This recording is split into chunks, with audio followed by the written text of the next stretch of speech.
This is not just the story of a poor girl. It is the story of what happens when a heart filled with quiet strength refuses to look away.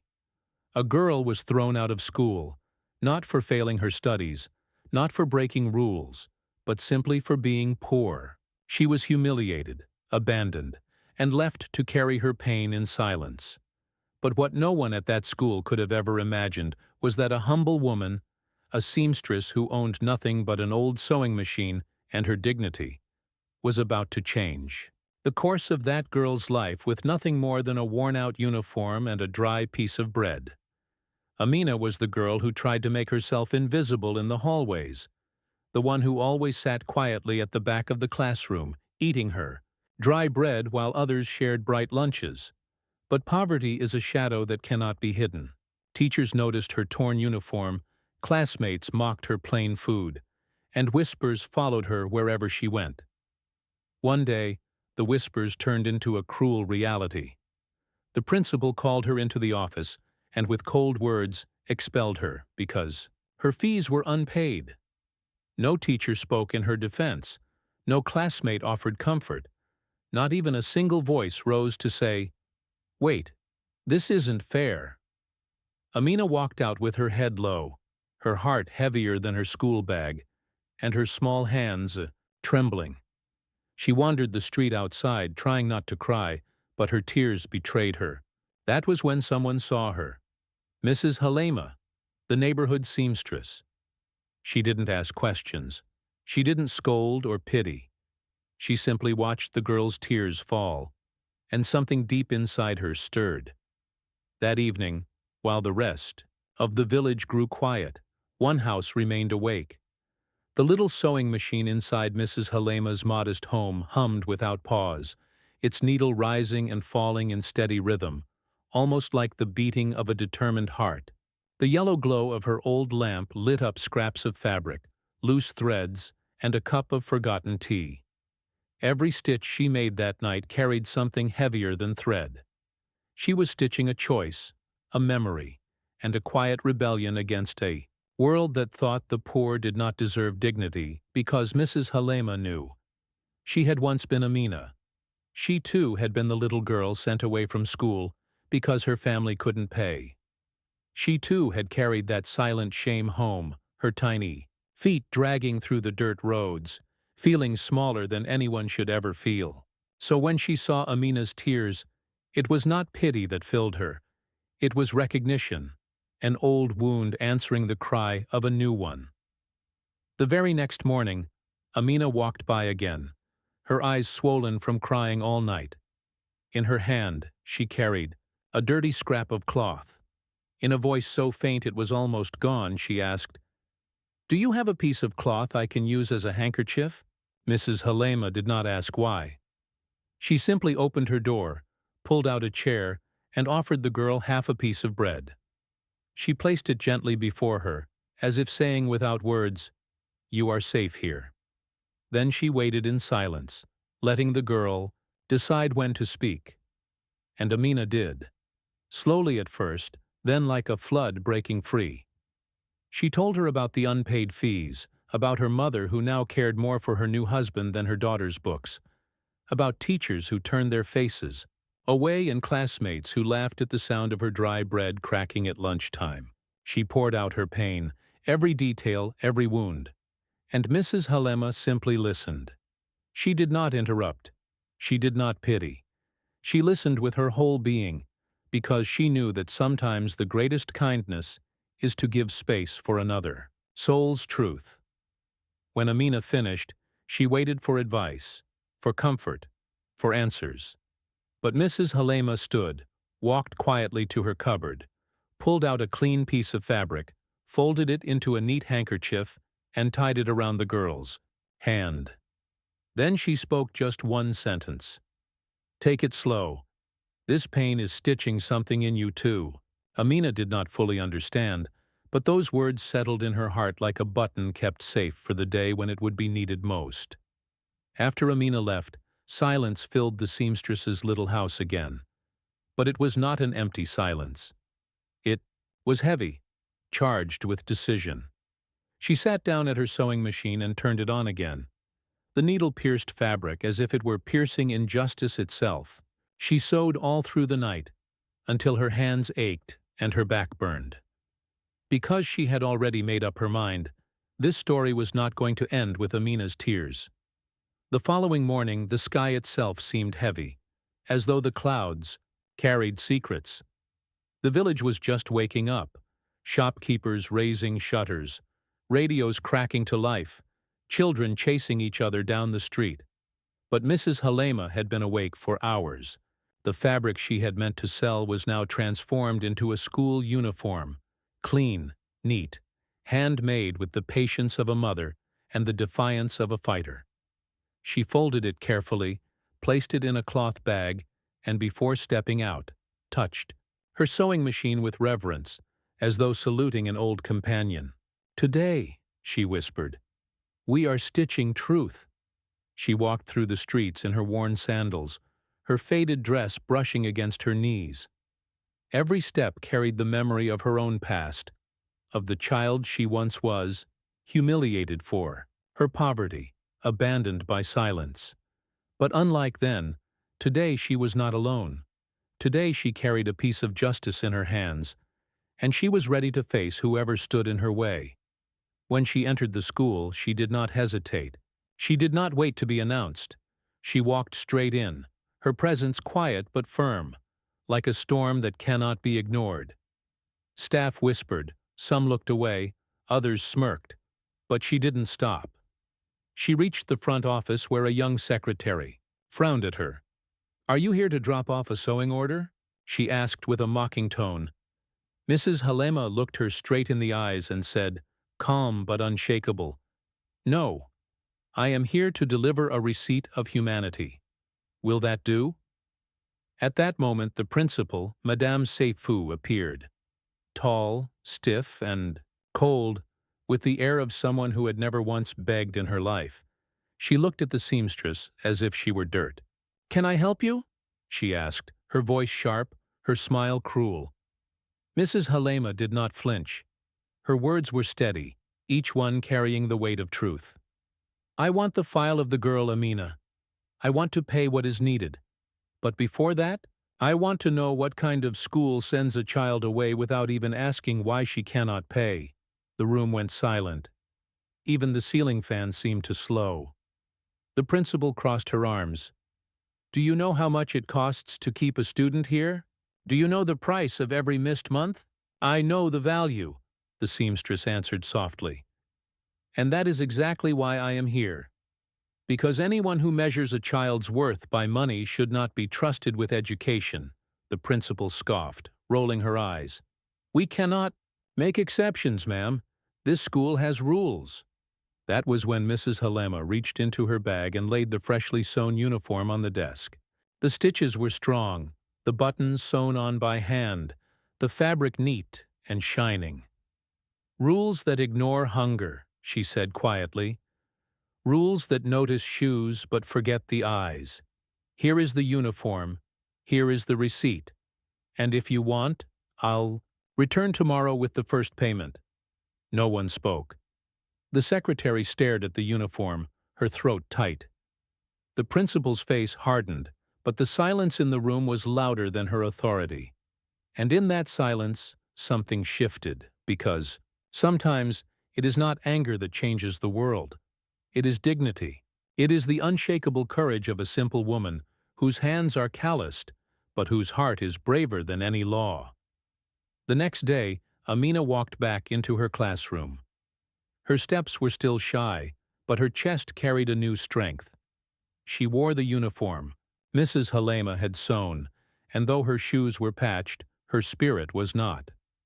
Outside the school gates, the seamstress stood, watching quietly. She did not ask for thanks. She did not give speeches.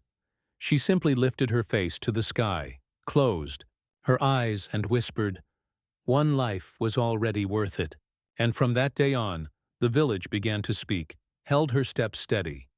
The classmates, who used to ignore her, began to glance her way, perhaps with guilt, perhaps with doubt. The teachers, who once turned their faces away, now greeted her with rehearsed politeness as if trying to cover up their omission with courtesy. But Amina knew respect bought with a uniform is as fragile as a crooked stitch. Still, she accepted it because it was better than being invisible. At Mrs. Hale Lima's house. The nights were once again filled with the sound of the sewing machine. She sewed by day, embroidered by night. Stitch by stitch, she dressed the girls of the village in dignity. Women began knocking on her door, first out of curiosity, then out of need. They brought old dresses, worn-out fabric, loose buttons. She fixed it all with the same patience she used to listen to every story, and in each patch there was more than just thread and needle. There was a silent message: you're still fixable, and you deserve to see yourself again. Days passed, and Amina, when not at school, stayed close to the seamstress. At first just watching, then helping with small errands, until one day Hale Lima laid a piece of fabric on the table and said, "Hold this. Needle tight, and remember, if you mess up a stitch, you don't have to tear it all apart. Just undo it and start again." It was a way of teaching, but also of healing, because every poor girl carries crooked seams in her soul. And learning to mend them is the first step to not living torn up inside the village. Little by little began to soften. What began as whispers turned to curiosity. Then to respect older women who once criticized her now asked, "Think she'd sew something for my granddaughter too?" The men, silent, began to nod at her in greeting. No one said it outright, but something was shifting. It was as if that small act of defiance by Mrs. Helma had awakened old memories, stifled pain, and a forgotten sense that no one wins alone. One afternoon, while sewing Amina's second uniform made with scraps donated by neighbors, H. Lima whispered to herself, "If only someone had done this for me when I was her size." Her eyes drifted for a few seconds to the past, but soon returned to the fabric.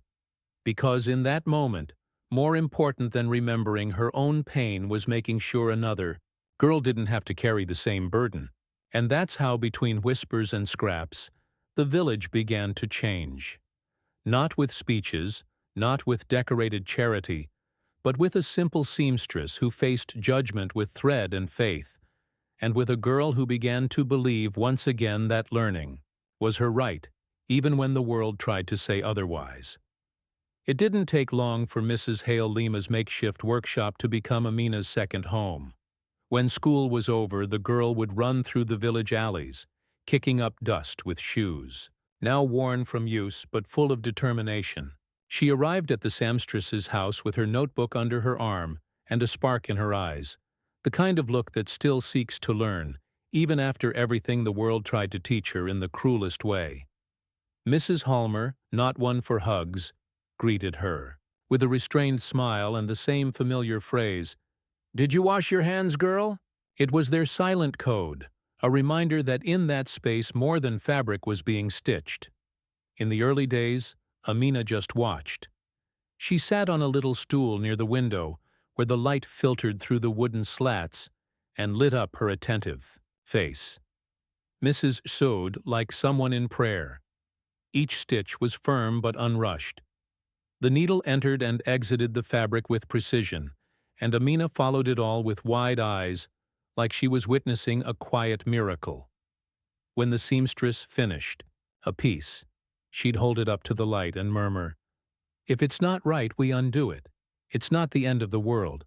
Amina heard that phrase so many times that without realizing it, she started applying it elsewhere to math mistakes, to crooked handwriting in her notebook, even to words that got stuck in her throat. Bit by bit, Halalima started giving her small tasks. First, sweeping the workshop floor, then sorting scraps by color. Next, winding thread onto bobbins. It was like an initiation ritual, a silent lesson in patience, care, and dignity. The girl did it all with dedication, like someone who understood that even the simplest task can be sacred, if done with love. And before she knew it, Mrs. Hale Lima laid a piece of fabric on the table, handed her a needle, and said, "Today you're going to baste. It doesn't have to be perfect. It just has to be yours." Amina's hand trembled. It was the first time someone trusted her with something beyond cleaning or obeying. The white cloth felt too big, and the needle slipped between her fingers. But she tried. She made mistakes. She undid them. She tried again. By the end of the afternoon, she had sewn her first dish towel. Crooked, yes, but full of effort. Dot. Mrs. Hale Lima picked up the piece, looked at it silently, and smiled with her eyes. She didn't praise it. She didn't have to. She simply said, "Sewing is like living. When the stitch goes crooked, we don't throw it all away. We undo it. We learn and wetry again." Those words etched themselves into Amina like a tattoo on her soul. Dot. The days followed the same rhythm. School in the morning, sewing in the afternoon, tiredness at night. But it was a good kind of tired, the kind that comes from building something meaningful. The girl began to understand the value of fabric, the secrets of patterns, the right way to knot the thread. She learned that thick fabric requires more strength and thin fabric more care, just like people. She started seeing life in layers, as if every stitch she made was also helping to mend her own wounds as she learned to sew. Amina also learned about the world. Mrs. Hale Lima didn't talk much about herself, but now and then she let fragments of herstory slip between stitches. She spoke of a hard childhood, a sister lost in the big city, a love that never came, and dreams she waited for until she forgot their names. But she didn't speak with bitterness. She spoke like someone who had already cried all she could and had decided to live with what remained. And Amina listened, soaking in every word as if they were seeds. It was during one of those quiet afternoons, as they basted dish towels to sell at the market, that Amina realized something. She was learning two alphabets at once: the school one, made of letters and numbers, and the life one made of thread, knots, and undone seams. And maybe, just maybe, that second one was more important. Because with it, she was sewing a new story. One where being a poor girl wasn't a source of shame. One where learning was a right. One where the past didn't have to dictate the ending. And so between threads and silences, Amina grew, not just in height, but in courage, in awareness, in soul. Dot. She learned that dignity, too, can be taught. That kindness can be passed down with needle and thread. And that there are women who, even without bearing children in their wombs, stitched daughters into their hearts, just like Mrs. Hale Lima did with her, and just like she one day dreamed of doing for others. Time passed in the village like it does, in well-made stitches, slowly, steadily, with patience. The days of shame and rejection still lived in Amina's memory, but they no longer hurt the way they once did, not because they had disappeared, but because now she had something to stand on. She had solid ground beneath her feet, a voice that called her by name, and above all, a story being rewritten by her own hands. The girl who used to hide during recess now sewed dish towels with pride, helped clean the workshop, corrected her own mistakes in her school notebook, and even began to smile now and then, a timid smile, still afraid of being taken away. But it was a start. Dot. Mrs. Halama watched it all with that mix of tenderness and firmness in her gaze. She wasn't a woman of applause or sweet words, but she had her own way of showing pride. She let Amina choose the fabric she wanted to use, or taught her a new stitch without saying it was difficult. It was her way of saying, "I trust you." And for a girl used to be ingenued, that meant more than any compliment. It was on a Saturday morning at the village market that something unexpected happened. The sun was beating down, and Amin was helping Mrs. Hale Lima arrange embroidered cloths on their stall. There were small towels, pillowcases, aprons, all made, with care and tiny details that only someone who's known pain knows how to add. They spoke little, focused on organizing when they heard a familiar but out-of-place voice. "Good morning." Both looked up at the same time, and there, standing in front of the stall, was Madame Seyfou, the school principal. She wasn't wearing her elegant, meeting day dress. She looked simple, flat sandals, hair tied back, and an expression that didn't quite fit. Beside her stood Amina's teacher, the same one who had looked away the day she was expelled. She held a market bag and a look that blended shame and longing. It was she who stepped forward. "Amina, you've grown." The words came out soft, almost whispered, like someone asking permission to touch an old wound. The girl, who no longer needed to lower her eyes, simply nodded. She gave a faint smile, not bitter but not warm either. And Mrs. Helmer, who never needed much to understand a heart, answered, "For her. She grew because she was watered." The silence that followed was so heavy that even the market noise couldn't break it. The teacher fumbled with her bag, pulled out to hand him pillowcases, and asked the price. Amina, unsure of what to do, looked at Mrs. Helma. The seamstress answered, firmly, "No discount." The woman didn't flinch. She paid the full price in cash and held the cloths as if holding a silent apology. It wasn't much.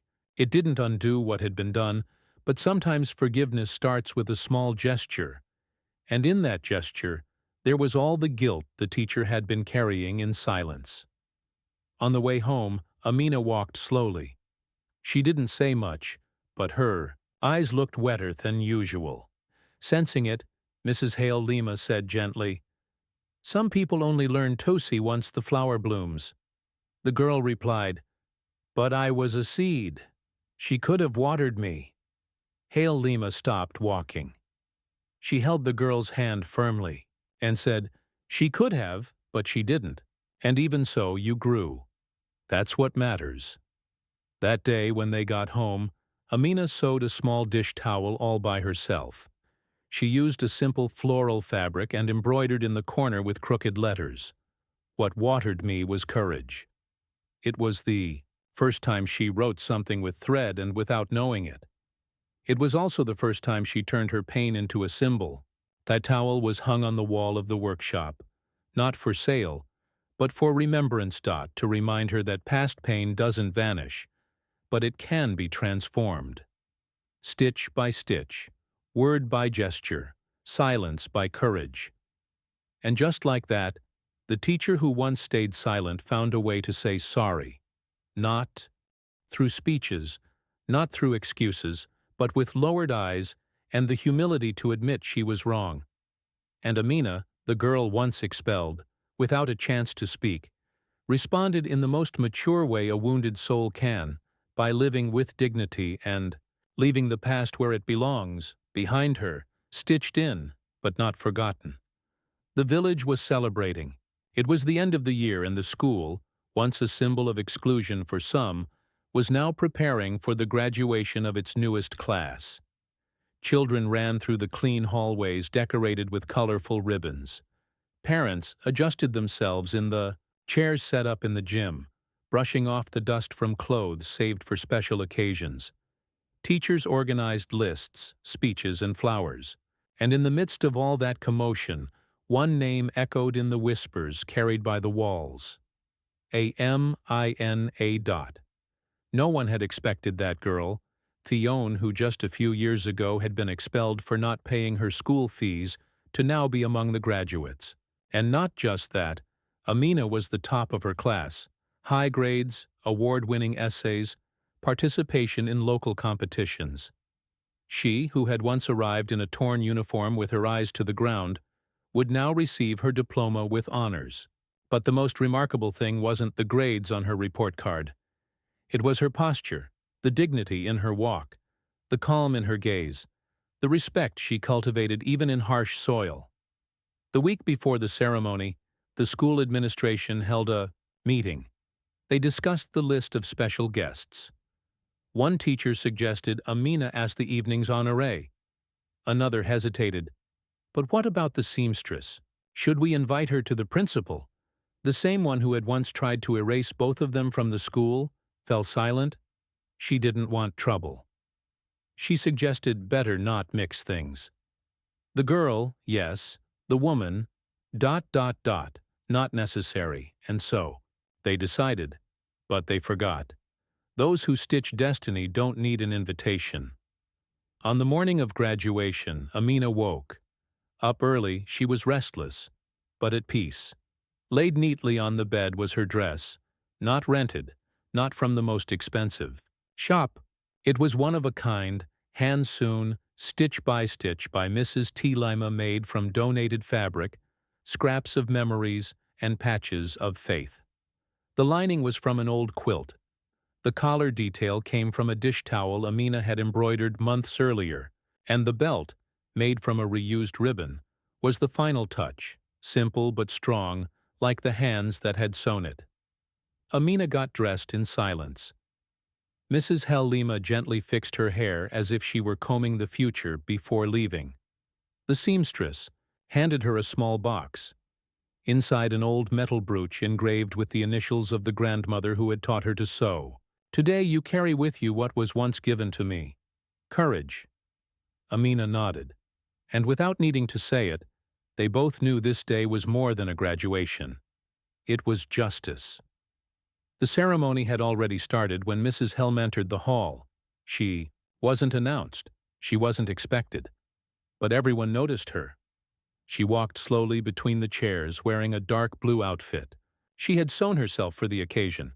Her worn-out shoes did nothing to lessen her presence. The principal saw her from a distance and tried to hide her discomfort, but the audience, recognizing her, stood up, and a round of applause filled the room. It wasn't just respect. It was admiration, silent gratitude, recognition of someone who, without a title or paycheck, had done more for that school than many who were paid to teach.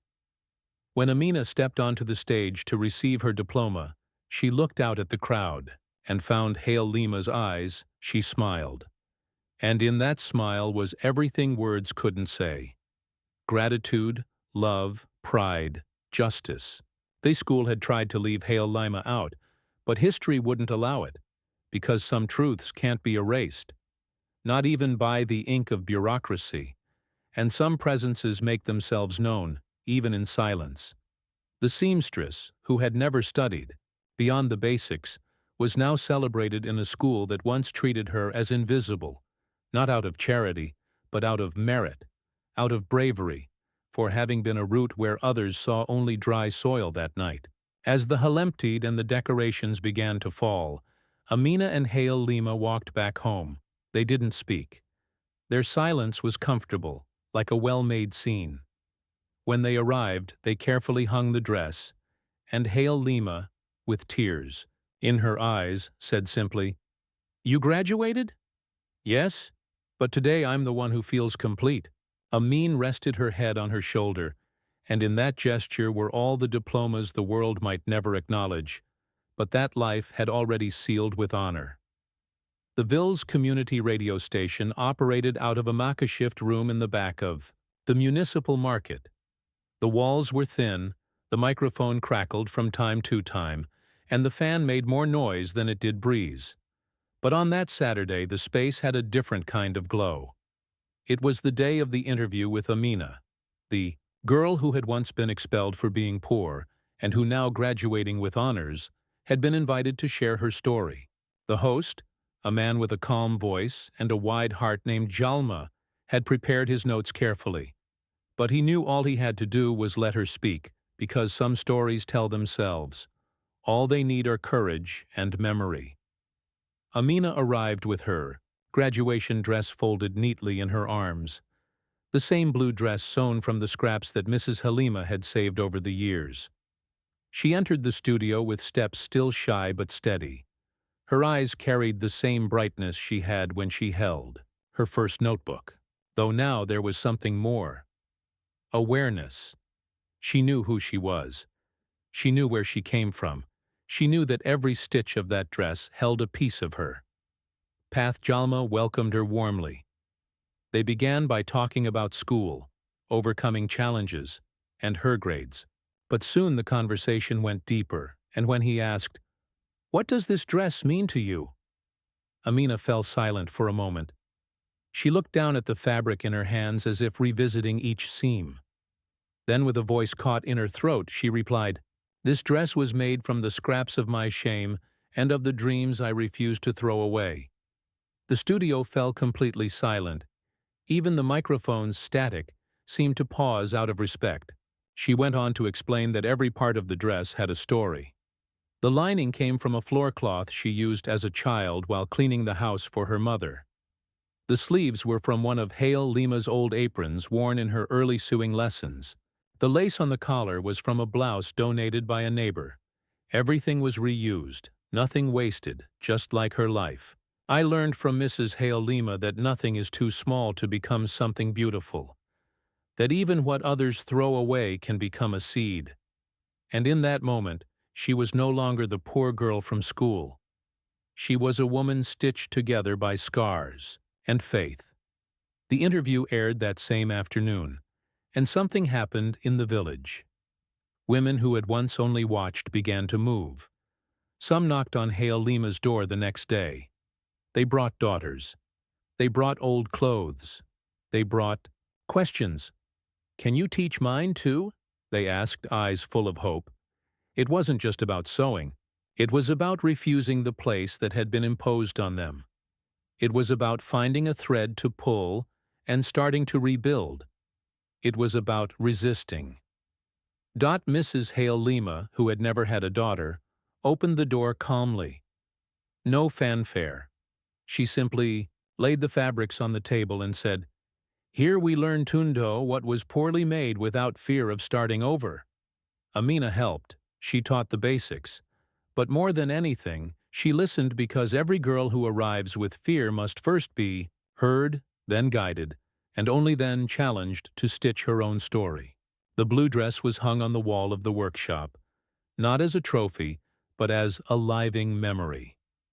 Everyone who passed by asked about it, and Amina told the story again and again. She never got tired of it because each retelling was also a declaration. We are not just what we wear, we are what we survive. And the girls listened, eyes shining as if in that piece of cloth they saw the proof that it was possible to stitch a future, even when everything seemed too torn to fix. Over time, the dress became a symbol, not just of one girl's journey, but of a quiet movement, a soundless cry from the hands of those who had learned that being poor is not shameful. Shameful is the world that chooses not to see. And in that little workshop among threads, fabrics, and memories, resistance began to take shape. One stitch at a time, one soul at a time, and Amina, now holding her needle with steady hands, embroidered not just cloth, but convictions, because she had learned early that life doesn't give you a manual, but it does give you thread. And with courage, you can stitch back even what they once said was beyond repair. Mrs. Hallimer never had children. Her womb, barren since youth, never let her know the cry of a newborn, or the soft grasp of tiny hands reaching for comfort. For years she heard whispers behind closed doors, cruel jokes, pitying smiles. She was called a fruitless tree, as if a woman's worth existed only in bearing children. But she carried on. She sewed for other women's children, laughed at christening, parties, became an honorary godmother to neighbors. She never complained. She just stayed quiet. And in those days, silence was the way she learned to resist. But Hale Lima's silence had memory. It held every comment, every exclusion, every swallowed tear while she cut fabric for clothes that would never be worn by a child of her own. That's why when Amina came into her life, it wasn't just compassion, it was recognition. As if fate, after so many turns, had finally chosen to stitch into her life a love that didn't need blood to be real. And Hale Lima, a woman of few embraces, began giving away the most precious things she had: her time, her home, her story. Over time, the whole village came to understand. Amina wasn't just a student. She was a daughter of the soul, and Hale Lima, a mother of the heart. They completed each other in silences, glances, and small gestures. A cup of tea at the right time, a carefully chosen piece of fabric. A scolding said firmly, followed by a whispered compliment. Their relationship grew like a good seam, stitch by stitch, no rush. With strong thread and softness at the edges, but Lima's body began to tire. First the back pain, then blurred vision. Eventually even her hands, her lifelong companions, began to tremble. She tried to hide it, to blame the cold, but Amina noticed. She knew something was changing. And the more time passed, the more the workshop began to feel like a sanctuary, a farewell being sewn together with dignity. One afternoon, Lima didn't get out of bed. Amina brought her tea, fluffed the pillows, and sat quietly by her side. After a few minutes, the seamstress spoke, her voice now rough and low. "The time for the last stitch is coming." My girl Amina wanted to deny it. She wanted to hold time still, in her hands, but all she could say was, "There's still so much I have to learn." Lima smiled. "You've already learned the most important thing. Never let another girl go through what you did that night." Before bed, Amina found a folded note on the sewing table. It was simple, written in the shaky handwriting of someone fighting against trembling hands. The thread of life isn't measured by age, but by who we stitch into our hearts. Beside it was the sewing machine, clean, covered with a blue cloth. The same machine that had worked for decades, sewing dreams, pain, and hope. It washers now. Lima passed away in silence the way she had lived.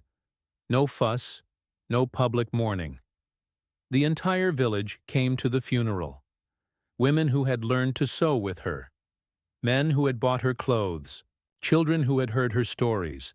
But no one wept like Amina. Not only from grief, but from gratitude for having been stitched together with so much love. After the burial, Amina stayed home for days. She didn't open the workshop. She didn't touch the machine. She needed time. She needed to understand the weight of the inheritance she'd received. And little by little, she returned.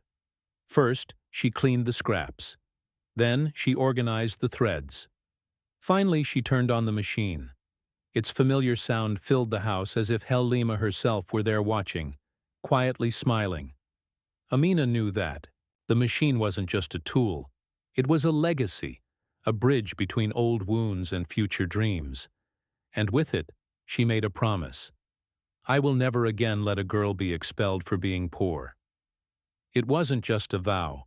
It was a mission. And in that moment, the daughter of the seamstress with no children finally understood. To be a mother isn't to give birth. It's to welcome, to teach, to protect. And Lima, with her calloused hands, had swung far more than clothing. She had swung a destiny, a new generation, a new beginning. When the gate creaked open for the first time after the morning, the village fell silent. The house of Mrs. Lima, which had stood for weeks with closed windows and a quiet sewing machine, began to breathe again. Amina opened the door with trembling hands, but determined eyes. That morning, she wasn't just reopening a workshop.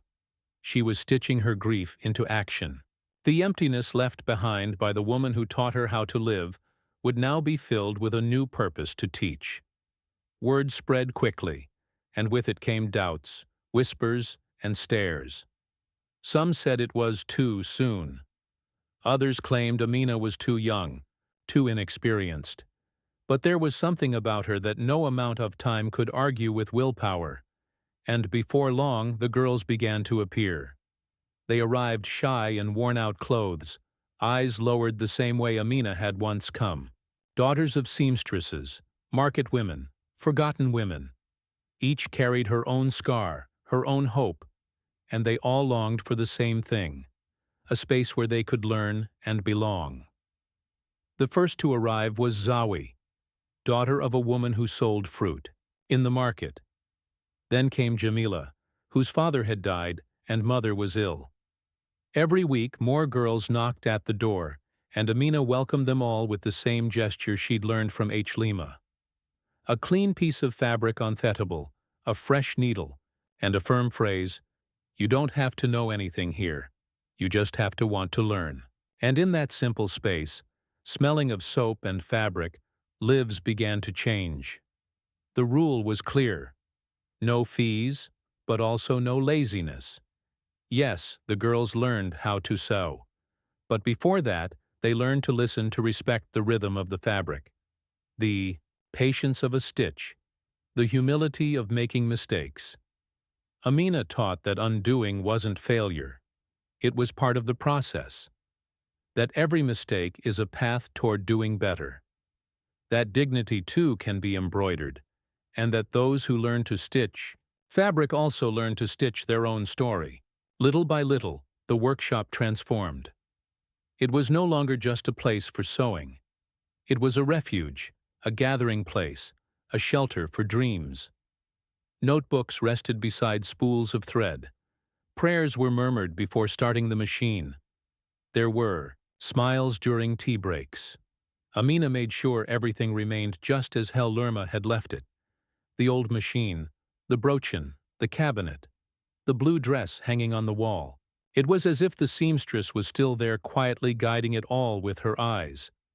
And it was in that setting of rebirth that one day a new girl arrived. She carried a poorly sewn dress in her hands and pride in her eyes. Her mother came with her, gripping the girl's shoulder tightly, as if ashamed to be there when she introduced herself. Amina felt the air leave her for a second. She was the daughter of the former school principal, the very one who had once expelled her without a second glance, the same woman who had tried to keep Lima out of her graduation ceremony. Now she stood there asking for a space for her daughter. Time seemed to stop. The other girls turned, waiting for a reaction. Amina took a deep breath, touched the fabric the girl brought and said, "The stitching is wrong, but the intention is right." The girl smiled. The mother, speechless, simply lowered her head. She didn't apologize, but her tear-filled eyes said what words couldn't. Amina didn't need to say anything else, because sometimes justice is silent. And when good is strong enough, it doesn't need to shout. It stands on its own. The new student joined the others, and life went on. New threads were sewn, new stitches were learned, and Lima's workshop, now in Amina's hands, became a space where girls could be more than poverty allowed. They could become craftswomen of their own destiny. They could be learners, teachers, daughters of hope. And every time a girl made a mistake with her stitching, Amina would repeat the phrase she had heard so many times: undo it, start again, live. Because in that space made of fabric and soul, what was being sewn wasn't just clothing. It was future. It was resistance. It was faith made of strong thread. And that's what made the workshop not just a sewing room, but a sanctuary for dreams. The old sewing machine was still there, steady on the same table where Lima had spent her days. Time had left its marks on the darkened iron. The pedal creaked softly when pressed, and the wooden knobs showed signs of wear, but it still worked. And now more than ever, it worked with purpose. Because Amina had decided that the machine would no longer be used for profit, nor for production. It would have a mission to sew the uniforms of girls who couldn't afford them. Every time a new student arrived at the workshop without clothes to wear to school, the machine was switched on. And with each stitch, Amina remembered herself the day she was expelled. The bread wrapped in newspaper, the silence of not having a voice. And she sewed as if dressing someone's past, not to erase it, but to transform it into a starting point, not a sentence. The uniforms didn't carry brand labels. They carried soul. And in each one a me hand-embroidered with discreet but firm thread. You are worth more than they said. It was a simple phrase, but for those who read it, it carried weight. Girls who had never heard a kind word at home would get emotional reading it inside their clothes. Some asked if they could keep it forever. Amina would answer, "It's yours." Because no one gets to measure you by what you lacked. And with that, the workshop became more than a place of learning. It became a temple of healing. Over time, the uniforms Sewn there began to get noticed around the village. They had a simple cut, but a strong presence. They came accompanied by a certain glow in the eyes of the girls who wore them. It was as if they dressed not just the body, but dignity, and the mothers, once ashamed, now brought their daughters with pride, because they knew there was no judgment there, only welcome, only history. The community radio began talking about Amina.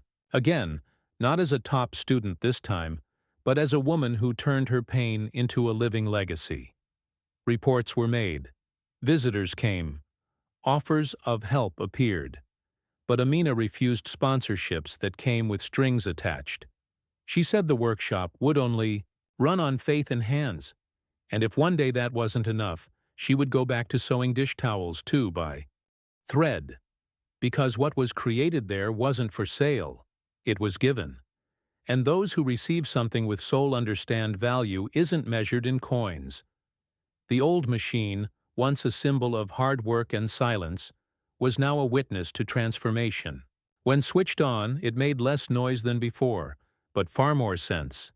It was as if each stitch connected past and future, pain and hope, wound and forgiveness.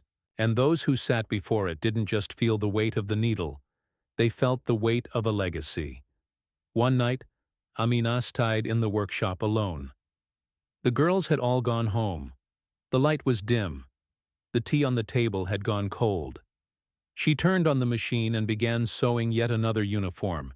When she finished, she picked up the needle and with all the calm in the world, embroidered the phrase in the lining, "You are worth more than they said."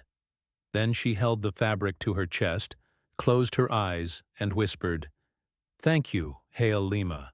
It was a thank you to the woman who taught her to live when the world taught her to give up, to the mother who stitched with invisible threads the parts of her no one saw to destiny which, even if late, gave her a chance to become a bridge, and in that silence filled with memory, Amina understood something deeply. Hail Lima's machine would never stop because now it was part of something greater, part of a mission that doesn't end, that repeats generation after generation, like the stitches in the clothes we love most, the ones made by hand with soul, with care, and above all with love. Today, anyone walking through the village sees something different. The dirt roads are still the same, muddy on rainy days, dusty under the sun. The houses still have peeling walls and the children still run barefoot at dusk. But there's a detail that changed the landscape, and whoever notices it feels it. It's the girls wearing simple dresses but walking tall in tidy uniforms but with light in their eyes. They walk with their heads held high, like those who know they have a place in the world. Like those who have heard, even if only in silence, "You are worth more than they said." And among them, between one stitch and another, is Amina, no longer the girl who hid dry bread during recess, nor the student who left school carrying shame on her back.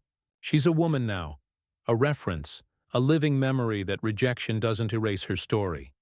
Recently invited to teach at the very school that once expelled her. She listened to the offer with calm.